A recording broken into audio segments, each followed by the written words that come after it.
Bonjour Bernard Cova.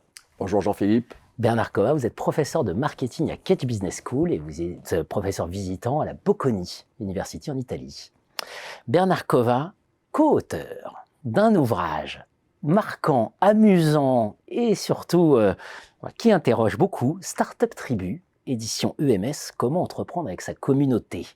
Évidemment, à l'heure de la Startup Nation, Startup Tribu, on est d'accord. Co-auteur avec Franck Barès et Anicet Nemani. Bernard Cova, marier le marketing et l'entrepreneuriat, c'est pas fréquent. Étrangement, c'est pas fréquent. Donc finalement, comment vient l'idée ? Alors c'est vrai que c'est pas fréquent, Jean-Philippe. Il y a un tout petit courant d'entrepreneurial marketing que j'ai repéré, mais il n'a pas eu beaucoup d'impact en fait. Nous, c'est vraiment, je dis pas un coup de chance, mais un hasard. Il y a 5 ans, je suis parti 6 mois en visiting encore, donc pas que la Bocconi, en visiting à HEC Montréal, mais pas dans le département marketing, pour me régénérer un peu dans le département innovation. Là, j'ai rencontré Franck Barès, qui était à ce moment-là le responsable du département innovation, qui ne fait rien en marketing, qui ne connaissait rien aux communautés, tribus, etc., mais qui s'intéressait à la passion de l'entrepreneur. Et je lui ai dit, moi, c'est amusant, moi, je m'intéresse à la passion des consommateurs, réunis en communauté, etc. Et on commence à discuter, et on s'aperçoit qu'on peut trouver des cas où la passion de l'entrepreneur est née d'abord dans une communauté de consommateurs, et ensuite, un des consommateurs est devenu entrepreneur. Donc, on a commencé à réfléchir là-dessus, sur l'idée de passion. La passion entrepreneuriat et marketing. Et on a fait, même pas, c'est le premier atelier qu'on fait. On fait un premier atelier à Marseille, 6 mois après que je sois rentré. On raconte un peu ce qu'on pense et quelques cas embryonnaires.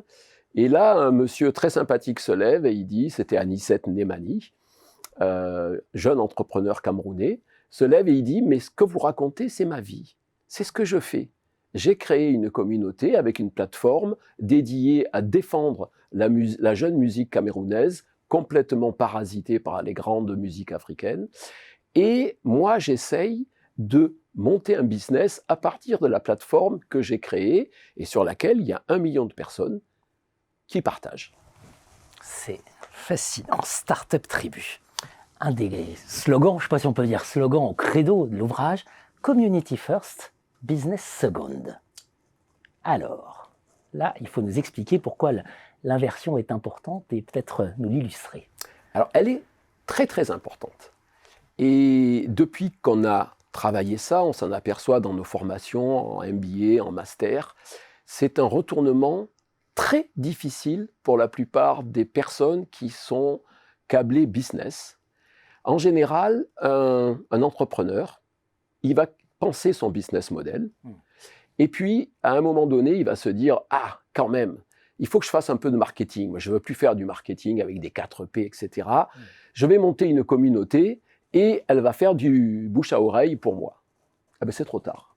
C'est trop tard. C'est-à-dire que quand tout est monté, si vous appelez des gens à l'aide pour venir parler de votre beau projet, c'est trop tard.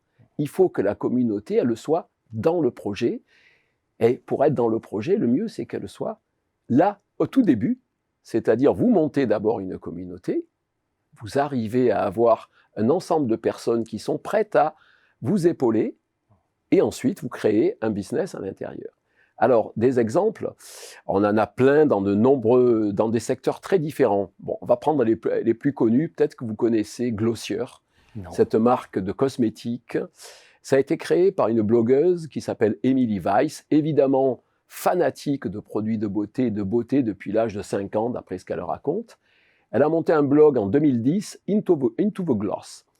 Et sur ce blog, rapidement, les gens sont venus discuter des produits de beauté. Elle a reçu même des personnes assez connues, puisqu'elle avait travaillé pour le magazine Vogue, donc elle pouvait faire venir quand même des gens pas mal pour qu'ils viennent témoigner sur le blog. Et au bout de 4 ans, presque poussée par la communauté qui était réunie sur Into the Gloss, elle a lancé une première ligne de produits, de 4 produits, qui ont été tout de suite plébiscités par la communauté et qui étaient en rupture avec les produits cosmétiques habituels. Donc, sans le vouloir, alors c'est là que c'est intéressant, la plupart des exemples que l'on travaille, c'est des exemples inconscients. ou non conscientisés. C'est-à-dire, on monte une communauté, on s'aperçoit bien, même dans le cas d'Anicet avec la plateforme camerounaise Beamster, que assez rapidement, il se dit, mais je pourrais faire quelque chose avec ça. Mais ce n'est pas évident de savoir quoi faire avec sa communauté.